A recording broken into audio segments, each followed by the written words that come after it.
유니티 코리아에서 온 에반젤리스트 지북한이라고 합니다. 네, 박수는 아까 받아가지고요. 사실은 앞에서 다들 너무 열정적으로도 발표를 해주셔서 퇴근 시간이 벌써 지났더라고요. 다들 집에 가시고 싶을 텐데 마지막까지 남아주셔서 정말 감사하고요.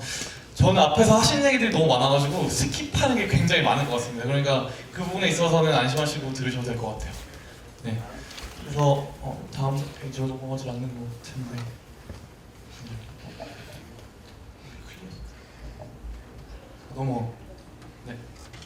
넘어가네요. 사실은 뭐 개인 PR이긴 한데 게임도 만들고 있고 회사에서 최근에는 가툼 999라는 게임을 출시했는데 회사에서 지금 저희 회사 직원분들 없죠. 네. 따로 이런 걸 홍보하는 걸 알면은 작사를 낼 거기 때문에 빨리 넘어갈게요. 그래서 사실은 VR이 되게 막 재밌고 신나는 시장인 거는 앞에서 너무 귀가 잘tok 들으셨을 것 같고요. 제가 오늘 설명드릴 거는 제가 하는 VR 세션은 대부분이 좀 흔하디 흔한 얘기인데 과연 이걸 어떻게 쉽게 일반인이 들었을 때 좀 이해할 수 있는가에 대한 것들을 몇 가지를 기본으로 시작을 하거든요. 그냥 기본적으로는 양쪽 눈으로 본다는 게 기본이고요.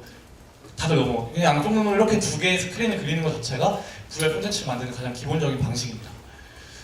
사실은 근데 이게 왜 그동안에 있던 콘텐츠랑 다를까라고 생각을 해보면은 양쪽 눈이 보고 있는 게 똑같지는 않아요. 그래서 되게 미묘하게 다릅니다. 되게 미묘하게 다른데 그 두 가지를 우리가 동시에 보게 되면은 이게 마치 진짜 현실에 있는 것처럼 느끼게 된다라는 게 VR 콘텐츠의 기본적인 원리고요. 그래서 사실은 유니티라는 프로그램을 다들 써보셨는데 혹시 유니티 써보신 분 손 한번 들어보실 수 있을까요? 네, 다들 많이 써보셨네요.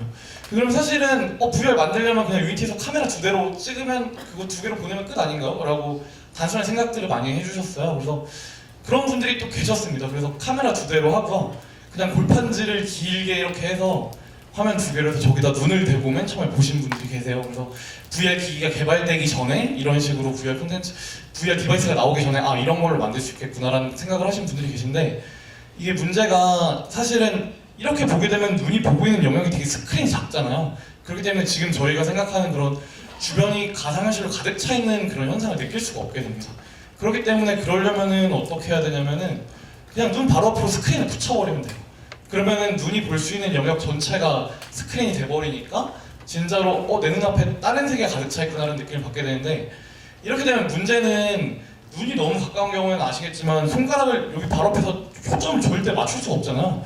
그렇기 때문에 초점을 맞추는 또 무언가의 역할이 필요하게 됩니다. 또 무슨 역할이 필요하게 되는데 그래서 이제 VR 디바이스의 렌즈라는 것들이 등장을 하기 시작했어요. 그래서 스크린이 아무리 가까이 있어도 이 렌즈를 통해서 왜곡된 화면을 렌즈를 통해서 다시 한번 왜곡을 하기 때문에 눈 코앞에 있는 스크린이더라도 우리가 되게 먼 거리에 있는 걸 보는 것 같은 그런 착시 현상을 느낄 수가 있게 되는 겁니다. 그래서 이런 렌즈를 만드는 기술이라든지 아니면 렌즈랑 스크린 간의 거리를 조절하는 방식이라든지 이런 것들 때문에 굉장히 많은 디바이스들이 나오게 됐어요. 그래서 그리고 디바이스들이 나오게 되는데 이 디바이스들 이전에 앞서서 또 한 가지 기능이 필요한 게 있는데 트래킹이라는 게 필요합니다. 스크린을 눈앞에 붙이는 것까지는 완성을 했는데 사실은 제가 막 움직이던 말던 스크린 똑같은 화면을 보여주고 있으면 말이 안 되잖아요. 그래서 트래킹 기능이 필요한데 크게는 두 가지 종류의 트래킹이 있습니다. 앞에서들 정말 많이 들으셨을 것 같아서 대충 요약만 하면은 두 가지 중에 한 가지는 뭐냐면 로테이션이에요. 그러니까 저희가 머리를 회전하는 것에 대한 값을 받아오는 것이 있고요. 포지셔널 트래킹이라는 단계가 있는데 이거는 말 그대로 제가 이렇게 움직이게 되면은 그 움직이는 값까지 받아오게 되는 걸 말씀이라고 보시면 될 것 같습니다. 근데 이 두 가지가 사실은 비슷할 것 같은데 생각보다 구현하려면은 기술 레벨이 굉장히 많이 차이가 나요. 로테이션 트래킹 같은 경우는 굉장히 로우 레벨에서 추적이 가능합니다. 왜냐면 저희 스마트폰만 해도 자이로 센서라는 게 있어서 흔들면은 이런 것들이 감지가 되잖아요. 스마트폰이 돌고 있다는 게 감지가 되는데 스마트폰이 여기에서 여기로 옮겨갔다라는 거는 GPS 같은 걸 달지 않으면 사실은 스마트폰 내에서 포지션 트래킹하는 게 불가능합니다. 아니면 구글에서 나온 탱고라는 디바이스는 그게 가능하죠. 포지션 트래킹이라는 게 왔다 갔다 하는 값들을 가지고 있는데 그렇기 때문에 대부분의 콘텐츠들이 초반에 모바일로 나왔던 경우 지금도 대부분 모바일 같은 경우에는 로테이션 트래킹만 적용을 해서 게임을 개발을 하고 있고요. 포지셔널 트래킹 같은 경우는 이제 오큘러스나 소니 VR 이런 하드웨어 기반에 굉장히 잘 구축되어 있는 콘텐츠들에서 나타나는 그런 기술이라고 보시면 될 것 같아요. 하드웨어 설명은 너무 많이 들으셨더라고요. 네, 스킵하겠습니다. 그래서 오큘러스라는 기계가 있고요. 네, 설명은 다 넘어갈게요. 터치라는 게 이제 아마 올해 말에 출시가 될 것 같아요. 터치라는 건 뭐냐면은 오큘러스로 보고 있는 것과 별개로 이제 오큘러스가 나온 컨트롤러인데 사람들의 손을 트래킹하는 거죠. 이제 사실은 눈으로 스크린이 가득 가려져 있기 때문에 내 손이 뭘 하고 있는지 대부분 뭐 키보드나 마우스 아니면은 엑스박스 컨트롤러를 들게 되는데 사실 VR에서 진짜 경험은 우리가 움직이고 있다는 거를 느끼는 게 굉장히 중요하거든요. 보는 것만큼이나 몸이 반응하는 게 중요한데 정말로 이걸 들고 내가 화살을 쏘는 것 같은 그런 느낌을 받을 수도 있고 검이랑 방패라고 생각을 하고 제가 이거를 막 휘두르면은 그 콘텐츠 제가 보고 있는 화면 안에서 이 터치 양손에 있는 것들을 추적을 해서 검과 방패가 그 안에서 진짜 내 손처럼 움직이게 되는 그런 것들을 경험해 볼 수가 있다는 거죠. 사실은 소니 VR도 오큘러스랑 비슷하지만 사실 소니가 지금까지 가지고 있는 다양한 기기들과 연동을 해서 포지션 트래킹과 로테이션 트래킹을 다 구현할 수 있게 해놨고 근데 사실은 소니는 소니 VR만 사면 안 되고 뭐 저런 잡다한 것들이 다 필요할 겁니다. 그리고 소니 카메라도 아마 있어야 되고요. 그리고 바이브, 피지컬 깡패라고 되어 있는데 바이브를 여기서 해보신 분들 아실 텐데 사실은 소니 VR이랑 오큘러스 지금 CV1이랑 다 해보셨을 때 바이브가 개인적으로는 성능이 가장 좋은 것 같아요. 그러니까 근데 좀 되게 미묘한 차이라서 뭐 여기 소니 분이나 오큘러스 분이 계시면 되게 죄송한 얘기일 수도 있네요. 네, 안 계시겠죠? 안 계신 걸로 알고 있는데 다 퇴근하셨겠죠. 그래서 바이브가 왜 좋을 수밖에 없냐면은 트래커가 계속 찍어요. 그러니까 이 기기가 움직이고 있는 것, 회전하고 있는 것들을 이게 한 개가 아니라 뭐 양쪽에서 동시에 계속 촬영을 합니다. 계속 촬영을 하기 때문에 그 앞에 두 개의 기기에 비해서 몇 바퀴를 돌아도 약간 그런 뭐 오차라든지 그런 것들이 굉장히 적을 수밖에 없고 저 찍는 속도가 지금 이건 굉장히 느리게 보이는 건데 굉장히 적은 엄청 빠른 스피드로 찍고 있는 거죠. 그러니까 실제적으로 트래킹 스킬이 가장 좋을 수밖에 없다고 느껴지실 거예요 아마.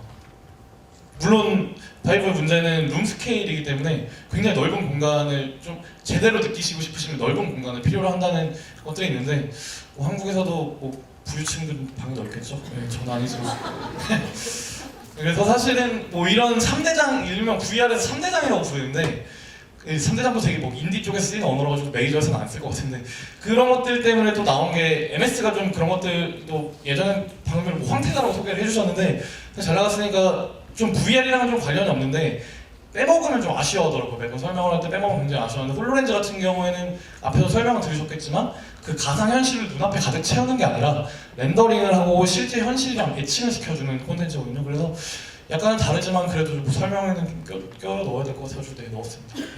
그냥 개발 방식은 앞에 두 가지랑은 좀 다르다는 것들도 좀 알고 계시면 될 것 같아요. 그래서 MS는 저희랑 제휴가 되어 있고요. 그래서 홀로렌즈용 콘텐츠를 개발하실 때 유니티를 사용을 하시면은 충분히 유니티만으로도 홀로렌즈용 게임이라든지 뭐 콘텐츠를 만드실 수 있는 그런 기반을 저희가 준비를 해놓고 있기 때문에 MS 사이트에 가셔도 유니티에 대한 영상을 보실 수 있고 저희 사이트에 오셔도 홀로렌즈 개발을 어떻게 시작해야 되는가에 대한 것들을 보실 수가 있을 겁니다. 기기 설명을 빨리 넘어가야 되는데 굉장히 많네요. 기어 VR은 앞에서 굉장히 많이 설명하셔서 일단 성능적인 것들은 다 넘어가고요. 제가 설명드리고 싶은 건 기어 VR 마켓이 있는데 거기에는 90% 이상의 오타가 나는데 90% 이상의 게임이 저희 유니티를 이용해서 개발이 되고 있어요. 그만큼이나 유니티를 이용한 콘텐츠 개발이 굉장히 직관적이고 빠르다는 반증을 할 수가 있을 것 같고요. 그 다음에는 카드보드입니다. 카드보드인데 카드보드는 사실은 앞에 나온 모든 디바이스들보다 압도적으로 싸죠. 사실은 그럴 수밖에 없는 이유는 스마트폰 기반으로 유저들이 가지고 있는 스마트폰을 그냥 띄우기만 하면 된다는 설정이기 때문에 굉장히 싸게 되는데 뭐 이런 식으로 도면도 공개를 하기도 했고 그 도면을 기반으로 굉장히 다양한 기기들이 나오기도 하고 그 기기 중에 하나가 중국에서 지금 대박 히트를 치고 있던 폭풍마경이라는 기기죠. 이게 생긴 건 기어 VR이랑 굉장히 비슷하게 생겼는데 기어 VR이랑 성능은 비교가 안 됩니다. 기어 VR이 굉장히 압도적으로 성능이 좋고요. 이거는 정말 카드보드랑 똑같은 건데 종이가 플라스틱으로 바뀐 거라고 보시면 되는 것 같아요. 네. 그런데 그 대신 구글 카드보드를 써보신 분은 아실 텐데 불편해요. 생각보다. 왜냐면은 이게 뭐 터치를 하면 되는데 터치할 때만 스마트폰이 쿵쿵 찍힙니다. 왜냐면 무게감이 없기 때문에 그 거기 트리거를 막 쓰기 시작을 하면은 게임 화면이 너무 흔들려서 그걸 제대로 게임을 할 수가 없어요. 근데 뭐 폭풍막약을 쓰시면은 뭐 종이가 플라스틱으로 바뀐 것 뿐이다라고 얘기도 할 수 있는데 의외로 그런 뭐 지지 기반이라든지 뭐 그런 것들이 잘 되어 있기 때문에 나쁘지 않게 뭐 쾌적하게 게임을 하실 수는 있습니다. 물론 기어 VR이 좋습니다. 제가 기어 VR 빠는 아닌데 예. 혹시 삼성 직원분이 계실 것 같아서 제가 이런 얘기를 하는 거고요. 네. 또 얘네들 같은 경우 얘네라고 하는 게 얘네라고 하면 너무 했는데 이쪽 같은 경우에는 나름 자기네 마켓도 구축을 하고 있고요. 중국 내부의 마켓을 구축하기도 하고 있고, 이 되게 특이한 경우인데 이 앞쪽을 뚫어서 이 앞쪽이 대부분 그런 VR 기기에 막혀 있는데 이 앞쪽을 유리는 아닌데 투명한 플라스틱으로 만들어서 스마트폰에 있는 카메라를 뚫어서 약간 AR 형태로 좀 사용할 수 있는 방식으로도 생각을 하고 있다고 하더라고요. 그래서 사실은 또 회사 자랑이긴 한데 제가 방금 전에 설명드린 막 그런 디바이스들 다 있잖아요.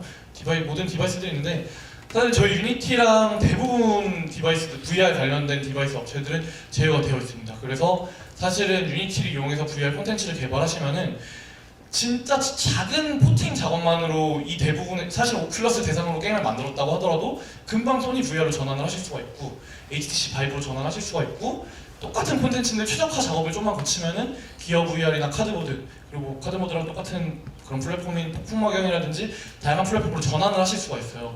사실은 한 가지 콘텐츠를 만든다는 게 어마어마한 일이거든요. 방금 전에 스코넥 역시 콘텐츠를 만드는데 굉장히 힘을 많이 쏟는 회사인데 스코넥 역시 만든 유니티로 게임을 개발을 하고 계세요. 그래서 만든 게임을 충분히 기어 VR로 출시를 하셨지만 그걸 이제 다른 플랫폼으로 포팅을 하는 작업을 쉽게 할 수 있는 게 대부분이 이제 유니티를 사용하셨기 때문인데요.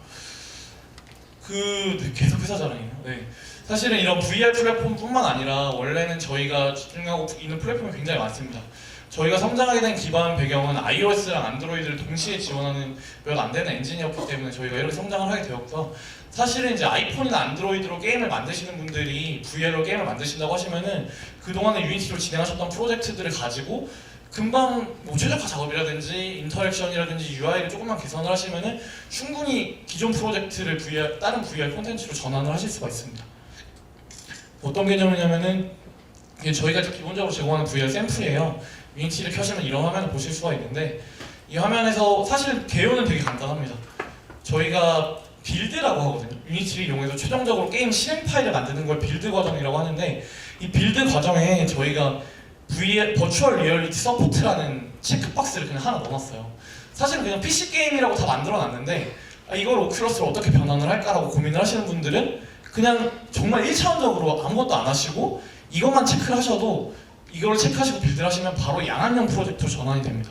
그래서 오큘러스를 바로 꽂고 실행을 하셨을 때 오큘러스랑 트래킹 포지션이랑 뭐 그런 것들까지 다 연동이 되는 프로젝트로 바로 전환이 된다고 보시면 될 것 같아요. 굉장히 편리하게 작업을 하시다가 전환을 하실 수가 있고요.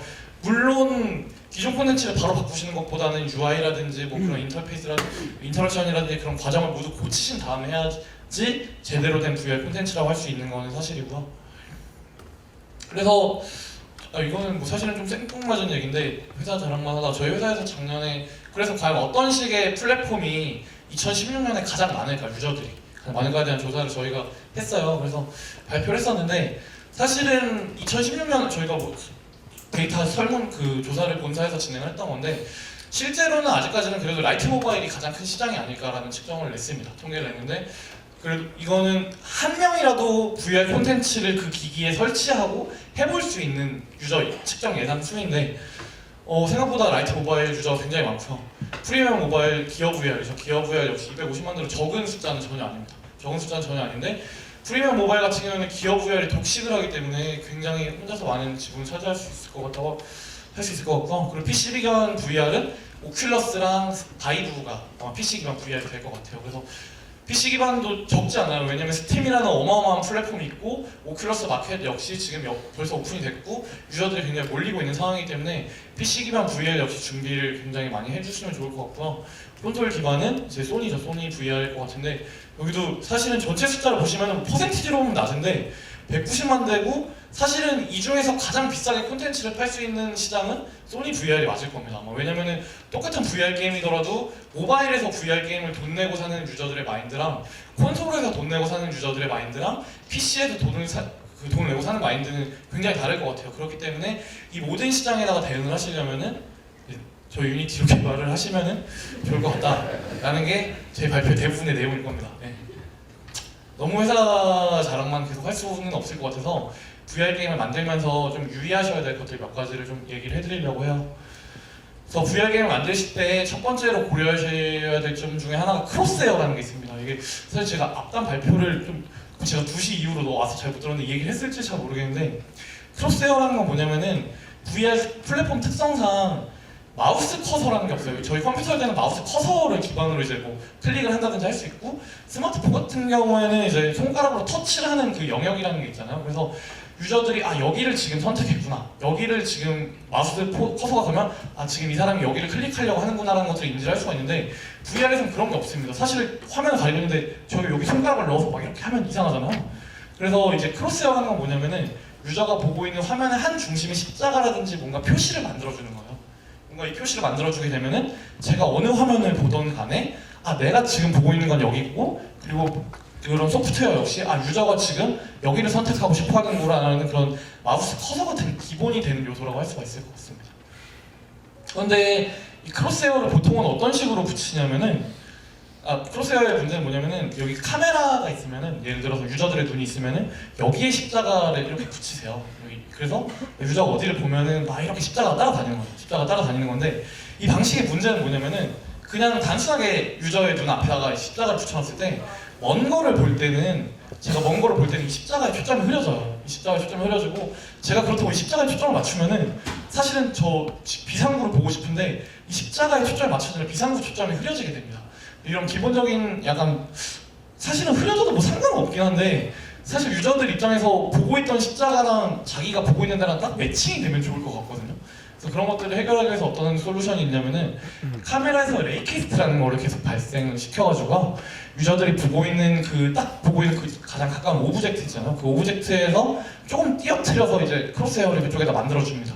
물론 크로스헤어 사이즈는 계속 바뀌어야겠죠. 거리에 따라서 멀리 있으면은 크로스헤어가 그만큼 커져야 되고, 가까이 있는 걸 보게 되면 크로스헤어가 그만큼 작아져야지 유저들이 똑같은 사이즈의 십자가를 보고 있다고 느낄 수가 있을 것 같은데, 이런 방식으로 약간 문제를 해결하면은 계속 유저들이 보고 있는 크로스헤어와 보고 있는 그 거리 간의 그런 초점에 따라서 블러 처리가 되는 거 현상을 많이 막을 수 있을 것 같고, 물론 근데 이렇게 굳이 안 해도 되는 콘텐츠는 그렇게 할 필요가 없습니다. 하지만 유저가 원경, 근경을 자주 왔다 갔다 해야 되는 콘텐츠 같은 경우에는 이런 방식을 시도해 보셔도 굉장히 좋은 효과를 보실 수가 있을 거예요.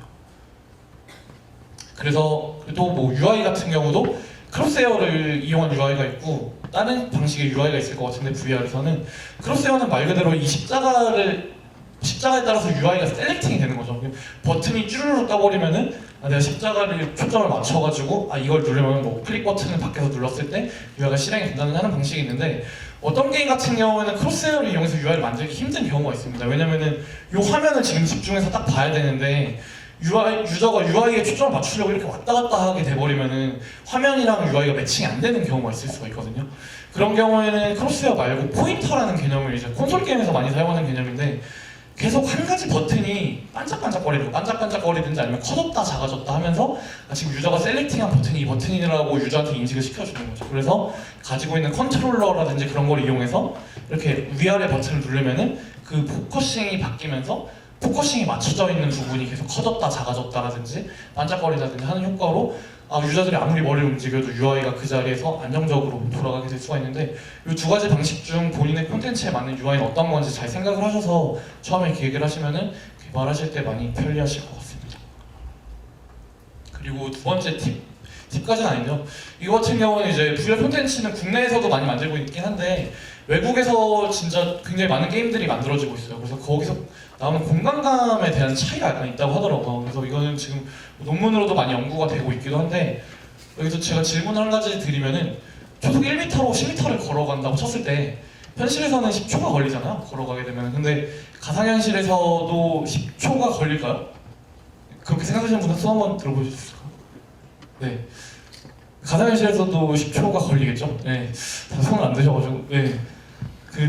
아니라고 생각을 하실 것 같은데 똑같이 10초가 걸립니다. 1m로 10m로 가면은, 왜냐면 안 그러면 이상하잖아요. 왜? 1m로 초속 1m로 10m를 갔는데 당연히 10초가 걸려야 되는 게 맞는데, 실제로 체감한 거리가 약간 달라요. 실제상으로 가는 거리는 똑같은데 현실에서는 10m를 가면 내가 10m 정도 갔다는 느낌을 받는데, VR에서는 같은 10m를 가도 그거보다 굉장히 좀 먼 거리를 갔다고 느끼게 됩니다.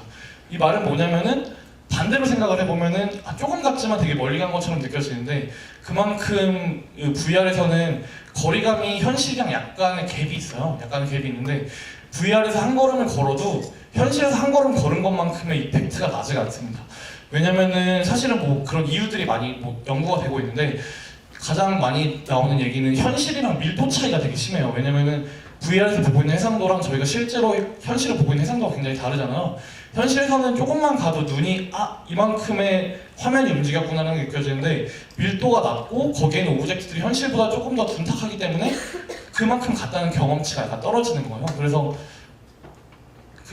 더 어떻게 해야 되냐면은 실제로 전달받는 이동각보다 더욱더 크게 이동을 좀 진행해야지 현실이랑 약간 매칭이 된다고. 되게 미묘한 차이라서 이건 직접 해보시면서 맞춰보셔야 될 것 같아요. 그래서 제가 이만큼 걸어갔더라도 게임 안에서는 실제로 제가 걷는 이만큼을 카메라로 움직이면 약간은 좀 모자란 느낌이 들 수가 있어서 조금만 더 길게 해주시면은 유저들이 좀 더 게임을 긴박하게 느낄 수가 있고, 물론 로테이션은 동일해야겠죠. 로테이션 완전히 동일해야 될 것 같은데 거리만큼은 조금씩의 보정값이 사람마다 다르기도 하고 여러분들이 만드시면서 해보셔서 최적의 값을 한번 찾아보시는 게 좋을 것 같다는 생각이 듭니다.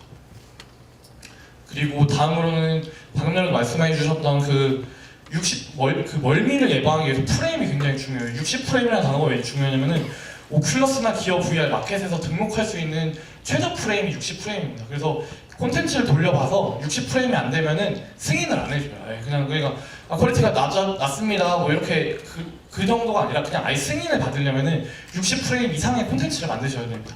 그래서 가장 중요한 게 최적화 작업이 굉장히 많이 필요한데 VR이 왜 최적화가 힘드냐면은 똑같은 게임을 만들어도 VR로 만들면은 2번 렌더링을 해야 돼요. 이쪽 한 번 그리고 이쪽 한 번 그리고 2번 렌더링을 해야 되기 때문에 30프레임 게임을 만들어 버리게 되면은 게임을 돌렸을 때 15프레임 정도로 떨어져 버리게 됩니다. 그렇기 때문에 60프레임을 맞추려면은 120프레임짜리 게임을 만들어야 돼요. 120프레임 게임을 만들어야 되기 때문에 유니티에서 최적화할 수 있는 몇 가지들을 그냥 설명을 드리려고 합니다. 시간 별로 없네요. 네. 그 몇 가지 최적화할 수 있는 방법이 있는데 최적화 방법이 굉장히 많죠. 근데 순차적으로 하나씩 하시는 게 좋아요. 하실 때 이것도 줄여보고 저것도 줄여보고 이렇게 하는 것보다 하나에서 줄일 수 있는 거 쫙 줄여보고 그 다음에 줄일 수 있는 거 쫙 줄여보고 그 다음에 줄일 수 있는 거 쫙 줄여보고 나서 다시 1번으로 가셔서 줄여보는 게 좋은데 일단은 코드를 최적화하는 게 가장 중요한 거예요. 코드 최적화는 너무나 당연한 얘기인데 뭐 여기는 프로그래밍 얘기를 하는 자리가 아닌 것 같아서 유니티에서 쓰잘데없는 코드들이 굉장히 많은데 실시간으로 되는 연산을 일단 많이 줄이는 게 중요합니다. 유니티에서는 기본적으로 업데이트 함수를 되게 많이 쓰시거든요. 업데이트 함수는 매 프레임마다 소환이 되는데 사실 저희가 제공하는 함수 중에 업데이트 말고 픽스드 업데이트라든지 아니 인보크 계통, 코르틴 계통 함수가 있어요. 근데 이런 것들을 쓰시게 되면은 굳이 매 프레임마다 연산을 하지 않게 되거든요. 그래서 이런 것들을 나눠서 하시게 되면은 조금 더 연산 속도를 맞춘다든지 하는데 굉장히 많이 도움이 되실 것 같고요. 그리고 두 번째로 할 수 있는 건 폴리곤 최적화인데 이거 같은 경우는 저희가 심플리곤이라는 툴이 있어요. 저희 툴은 아니고 저희 SS스토어 같은 데 가보시면은 무료로 제공하는 툴인데 폴리곤을 굉장히 많이 줄여줍니다. 그리고 캐릭터가 만약에 본을 쓰는 캐릭터라면은 본 역시 굉장히 많이 줄여주게 되는데 폴리곤 역시 VR에서는 어떤 기준으로 줄여야 되냐면은 그냥 대충 줄이면 안 될 것 같고 계속 거기서 퍼센티지를 설정할 수가 있어요. 심플리곤이라는 툴을 쓰시면은 50%로 줄이고 싶다. 그러면 2000 폴리곤이 1000 폴리곤으로 줄어들게 되는데 이걸 눈에 띄는 수준까지 약간을 줄여보시고 테스트를 해보시는 게 최적화하시는 데 많은 도움이 될 것 같고요. 그 다음으로는 텍스처도 굉장히 많이 줄여주셔야 됩니다. 생각보다 모바일만큼이나 VR에서도 텍스처를 굉장히 많이 줄여주셔야 돼요. 사실은 눈앞에 크게 보이니까 좀 크게 써야 되지 않을까라고 생각하시는데 모바일보다 좀 더 최적화가 좀 빡세기 때문에 거의 모바일 정도랑 비슷한 수준보다 조금 더 잔머리를 굴려서 많이 최적화를 하셔야 되는데 꼼수 중에 하나는 뭐냐면은 모바일 게임을 만들 때는 드로우 콜이라든지 아니면 텍스처 용량 때문에 용량을 많이 고민을 하세요. 그리고 용량 때문에도 줄이려고 UI를 많이 쪼개세요. 이런 버튼용 UI 따로 만들고 백그라운드용 UI 따로 만들고 글씨용 UI 따로 만들고 뭐 이렇게 하는데 이제 저번에 다른 게임 개발 회사에서 VR 최적화를 어떻게 했나 봤더니 지금 여기 보시면은 모바일 같은 경우에는 이게 레이어가 다 따로일 거예요. 뭐 요거 따로 있고 왜냐면 재활용해야 되니까 요거 띄고 요 글씨 띄고 뭐 요거 띄고 할 텐데 이거 그냥 다 묶어서 한 장으로 만들어 버리더라고요.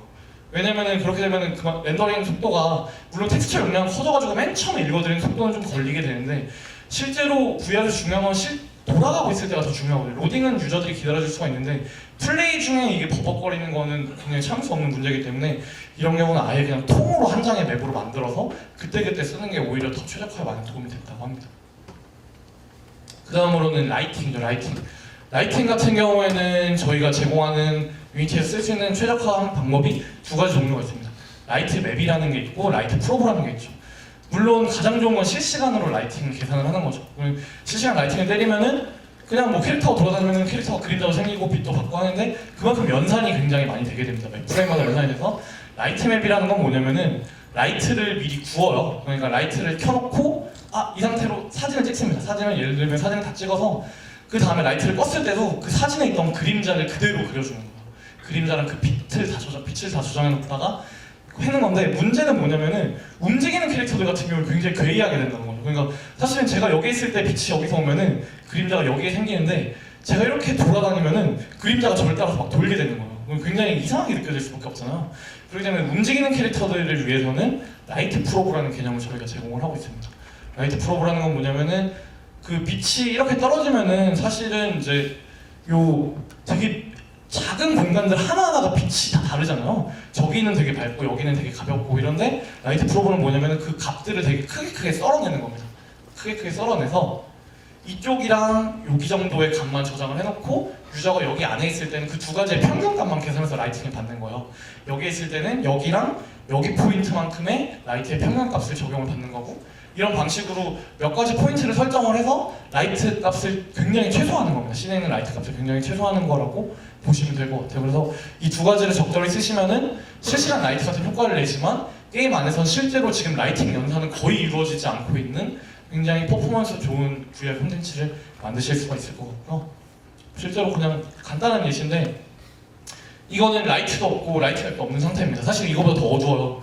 그림자도 없고 사실 명암도 전혀 없어야 되는데 제가 너무 그럼 생뚱맞아 유니티를 후져버릴까봐 조금만 넣었는데 그래서 사실은 라이트가 들어가면 그림자가 생기잖아요. 그림자가 생기는데 라이트맵만 썼을 경우에는 이렇게 밝기랑 그림자가 생기게 됩니다.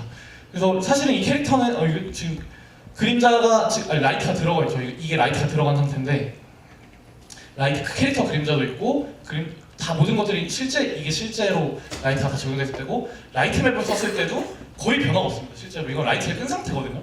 근데 실제 움직이는 캐릭터만 그림자가 없어요. 약간 괴이할 정도로 없는데 이 같은 경우에는 아까 말씀드린 라이트 프로브를 사용을 하시던지 아니면 꼼수로 이 캐릭터 밑에다가 그냥 검은색 살짝 약간 반투명을 깔아주시면은 얘는 그림자가 있네. 진짜 라이트를 계산을 하고 있나 보다. 약간 이런 페이크를 쓰실 수가 있거든요. 그래서 모바일 게임에서는 최적화 방식이긴 한데 VR 콘텐츠에서 충분히 이런 기능들을 활용을 하실 수가 있다고 봅니다. 그래서 이게 굉장히 중요한 사실은 제가 말씀드린 순서는 어느 게 제일 좋다라고 하는 건 아니에요. 근데 이 네 가지 과정을 앞으로 한번 돌아가서 볼까요? 네. 이 네 가지 과정을 한 번씩 다 고쳐보시고 그럼에도 프레임이 안 나온다. 그럼 앞에서부터 또 줄일 수 있는 것들을 조금씩 더 줄여가시면 될 것 같아요. 그래서 이 네 가지가 유저분들이 할 수 있는 최적화고 이런 식으로 수동으로 최적화할 수 있는 방법 이제 개발자분들이 노력해 주셔야 하는 최적화 외에도 저희가 기본적으로 제공하는 최적화가 이제 제공이 될 예정입니다. 또 갑자기 회사 자랑 넘어갈 것 같은데 저희가 이제 지금은 없어요. 지금은 없고 조만간 생길 건데 더블 와이드 렌더링이랑 렌더 루프 잡스라는 기능이 추가가 될 예정입니다. 이 같은 경우는 뭐냐면은 VR 특성상 양쪽으로 렌더링을 하게 되는데 분명히 중복되는 연산이 있습니다. 분명히 미묘하게 다르긴 하지만 중복되는 연산인데 중복되는 연산을 저희가 최대한 연산을 최소화할 거예요. 중복되는 것들은 따로 빼서 이거는 그냥 한 번 해서 보정값을 그냥 양쪽에 쏴줘라 라는 식으로 렌더링하는 기능을 넣을 예정이고요. 렌더 루프 잡이라는 건 이제 저희가 멀티스레드 렌더링을 이제 지원을 할 텐데 메인 스레드는 게임에 필요한 연산만 다 지원을 하고 렌더링이 필요한 것들은 나머지 스레드로 다 분산을 시켜버리는 그런 기능이 추가될 예정이에요. 그래서 이렇게 되면 사실은 결국에 렌더링 스레드에서 작업이 끝나기 전에는 메인 스레드가 어차피 아무리 빨리 연산을 해봤자 도움이 안 된다라고 생각하실 수도 있는데 그만큼 메인 스레드에서 게임에 관련된 연산을 폭넓게 하실 수 있다는 그런 장점이 있습니다. 이 두 가지가 적용되었을 때 성능을 보시면은 지금 저희가 유니티 5.3이 가장 최신 버전이에요. 최신 버전인 한 프레임당 이건 그냥 대충 예시입니다. 예시. 한 프레임당 걸리는 시간이 마이크로초로 제가 안 써놨는데 마이크로초로 뭐 10.6초가 걸린대요. 10.6초가 걸리는데 5.4로 들어가면서 저희 엔진이 이제 렌더링 성능이 그냥 기본적으로 좋아질 건데 이제 그때는 그냥 예시로 7.4 정도로 줄어들 예정이고 근데 이제 5.4에 저희가 말씀드린 그런 더블 와이드 렌더링 양안에서 중복 연산을 처리를 제거를 하게 되면은 거의 절반 정도까지 그 프레임 속도가 올라가게 됩니다. 프레임 속도가 올라가게 되고 여기에 렌더 루프 잡을 걸게 되면은 메인 스레드 같은 경우에는 정말 말도 안 되게 줄어드는데 물론 렌더링 스레드는 거의 한 여기 단계에서 멈춰 있어요. 여기 단계에서. 그렇기 때문에 아마도 더블 와이드 렌더링 적용했을 때가 거의 최선이긴 한데 렌더로 푸샵이 들어가게 되면은 게임에서 뭐 필요한 연산들, 뭐 총알끼리 부딪혔다든지 캐릭터들끼리의 물리 연산이라든지 이런 것들을 더 폭넓게 쓰실 수 있기 때문에 결론적으로는 앞으로의 사실 이 기능은 전 세계에 있는 게임 엔진 중에 유니티가 최초로 적용이 될 예정입니다. 뭐 저희 경쟁사 중에 뭐 얼리어도 있고요. 얼리어 얘기를 제가 하면 안 되는데 얼리어도 있고 한데 VR 콘텐츠를 만드실 때 얼리어리 때깔을 좋으니까 얼리어를 만들어야 되는 거 아니야? 라고 생각을 하실 수 있는데 뭐 디스하는 건 절대 아닙니다만 앞으로 지원되는 기능들을 보셨을 때 장기적으로 보셨을 때 유니티로 만드시는 게 게임의 최적화에서 굉장히 많은 도움이 되실 거예요. 저희가 초점을 맞추고 있는 게 유니티 개발자분들이 개발 어차피 잘하세요. 개발을 너무 잘하고 계시기 때문에 기술적인 것보다는 기술적으로 저희가 백단에서 해결할 수 있는 것들을 해결하자는 식으로 초점을 가고 있기 때문에 여러분들이 전혀 신경을 쓰지 않으셔도 유니티로 만들었는데 왜 이렇게 속도가 잘 나올까? 라고 이유도 모를 정도로 뒷단에서 이렇게 작업을 할 거기 때문에 안심하시고 만드셔도 돼요. 굉장히 장사꾼 같죠? 네. 제가 하는 일이 원래는 장사꾼이라가지고 네. 결론적으로 설명을 드리면은 유니티 엔진 같은 경우가 일단은 가장 큰 장점 중에 하나가 그 게임 업계에서 지금 구글 플레이라든지 앱스토어라든지 상위를 보시면은 거의 50% 이상의 게임이 유니티로 제작이 되고 있어요. 그만큼이나 그 트렌드가 굉장히 빨리 변하는 모바일 업계에서도 게임을 빨리 만들기 위해서 쓰는 툴이 유니티라는 것들이 제가 뭐 굳이 말을 안 해도 아실 것 같고요. 그런 이유는 에디터 자체가 굉장히 개발자들에게 좋은 환경을 갖추고 있고 그런 퍼포먼스라는 게 그런 최종적으로 게임의 성능이 아니라 개발하는 과정 자체의 그런 기간을 압축할 수 있는 굉장히 많은 기능을 담고 있다고 설명을 드릴 수 있을 것 같고 그리고 앞으로 제공될 VR을 위한 최적화 기능 여러분들은 전혀 신경 안 쓰셔도 되는 다양한 기능들이 들어갈 예정이고 다음으로 말씀드리면 가장 많은 VR 플랫폼을 저희가 지원을 하고 있습니다. 현재도 그렇고 앞으로도 나오는 모든 VR 플랫폼은 아마 유니티랑 제휴를 하게 될 예정이 가능성이 높습니다. 왜냐면은 안 할 이유가 없거든요. 저희 입장에서도. 왜냐면 기본적으로 유니티를 이용해서 가장 많은 VR 개발자들이 있는데 VR 하드웨어를 만드는 업체에서 유니티랑 제휴를 하지 않을 이유가 없기 때문이라고 말씀을 드릴 수 있을 것 같고 이런 세 가지 이유 때문에라도 여러분들께서도 마지막 진짜 장사꾼 같은 걸로 끝나는데 유니티 엔진 사용을 하시면은 VR 콘텐츠 만드는 데 있어서 굉장히 많은 도움이 되실 거라는 생각이 듭니다. 제 오늘 발표는 여기까지였고 제가 말씀드린 대부분의 정보는 unity3.com에 가시면 확인해 보실 수가 있습니다. 네, 저 에반젤리스트 지국한이었습니다. 네, 들어주셔서 감사합니다. 네, 감사합니다. 네.